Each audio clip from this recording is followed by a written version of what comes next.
Hello everyone, Nintern here. I honestly don't even know if I'm gonna edit this video. I'm irate, I think.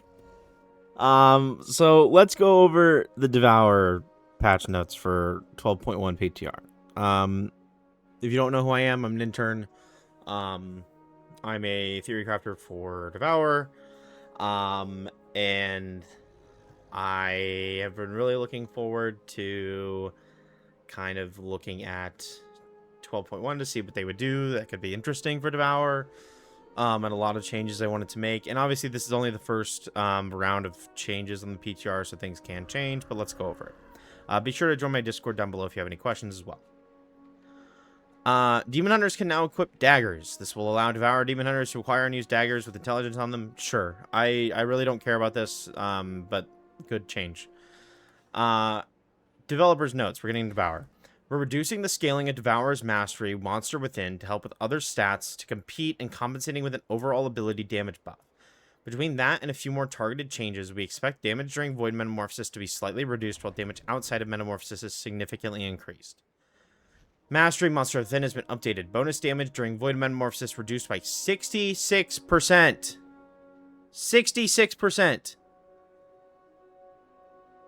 In-game right now...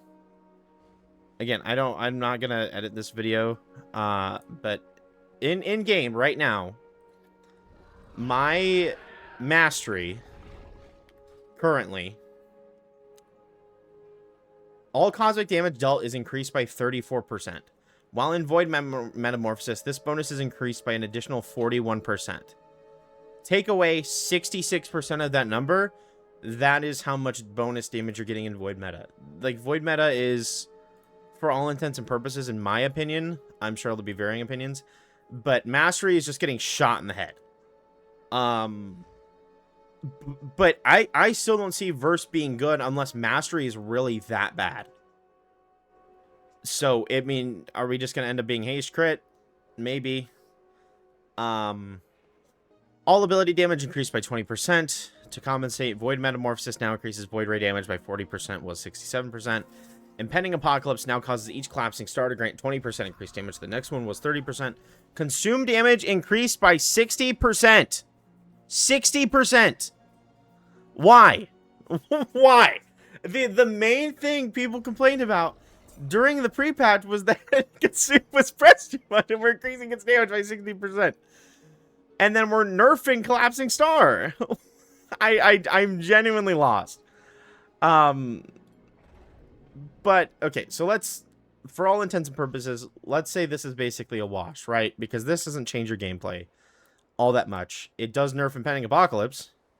But let's look at our tier set bonus. 2-set bonus. Harvesting 4 or more soul fragments with Reap has a 20% chance to cause your next consume to be instant cast and explode in a soul burst, dealing cosmic damage to nearby enemies. Soul Burst generates 8 soul fragments and grants Moment of Craving. Reap deals 20% increased damage. So, this, for all intents and purposes, again, this is encouraging like a Reap heavy playstyle, which does lean into Void Scarred, but not remotely at all what Void Scarred wants to do.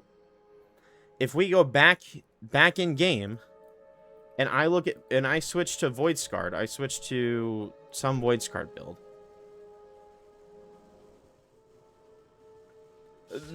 If we're going off of the presumption that Rape's the goal here, so I'm gonna take, just messing with this, I'm gonna take Second Helping and Umbral Blade, right? That's my Reap stuff. So let's go in here. Let's go into the Void Scarred tier set, or not tier set, hero talent, and see what interacts with Reap. Burning Blades, which had Reap taken off of it, in favor of Hungering Slash, a button that does nothing, practically no damage. Reap damage increased by 20%. That is the only thing in this entire tree. Okay, Student of Suffering, but that's not a Reap direct buff.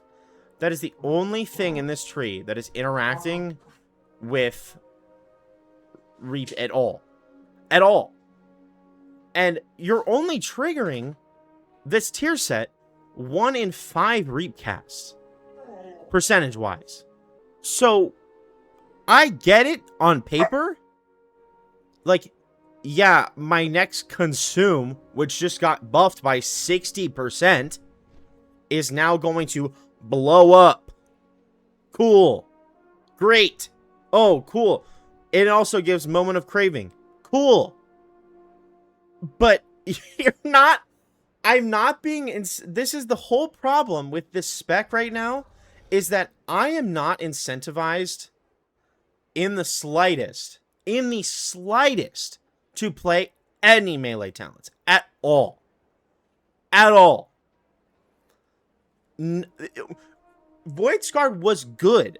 It wasn't as good as Annihilator, but it was an entirely viable option up until 12.0.5, when they did all this stuff to the tree and completely gutted it from any type of viability. It is 10% behind in everything. It does slightly more pure single target damage in a season with absolutely zero pure single target damage. Unless you're doing Heroic Saladar, like, Void Scarred is useless. Useless. I am in this I'm really hoping for more changes going forward during this PTR cycle, because I'm just genuinely disappointed. Genuinely disappointed. I've said on this channel before, and I'm overreacting, I'm sure, but just I'm being reactionary. But I don't understand when the feedback of the class, the spec, is, well, why would I play mid-range, or why would I play hybrid? Even if full range is slightly worse, there's a big argument to just keep playing fully ranged because you don't have to deal with the melee stuff. Incentivize me to play melee stuff. At all. I genuinely do not... I don't know if it's just trying to placate a portion of the audience that just doesn't want to touch the melee buttons whatsoever. But I really dislike that the way we're getting people to play Void Scarred is by slapping Reap onto it, because Void Scarred happens to have a node that Reap does, 20% more damage. But it's also a consume tier set with this huge blow up, when Annihilator has 15% increased consume damage. So, yeah, maybe it works for both. I'd be happy if it worked for both. But why do these talents exist? Why does this spec have melee buttons at all? I don't see the point. I genuinely do not see the point. Like, because I can almost guarantee... obviously, there's no sims yet. This came out not even an hour ago. But, I would be really surprised if the Void Scarred class... Which, I do like Void Scarred Caster Cleave. Don't get me wrong. This build is very fun. But I would be shocked if Void Scarred Caster Cleave wasn't just the absolute move entirely. Or just going back to the same Annihilator build, because, it presses Reap every so often. It wouldn't be hard for it to just start spamming Reap. Not a hard change to make. So, those are just my thoughts. I will give some more insights with the more patch cycles on the PTR, and I'll be doing PTR testing as well of this stuff. But I think this is one of the few anger rants. I've ranted before on here, but I don't think I've genuinely been upset until right now, because I'm really, really disappointed. But yeah, go ahead and check out the Discord link below, and check out the written guide in the Fellhammer, and I will see y'all later.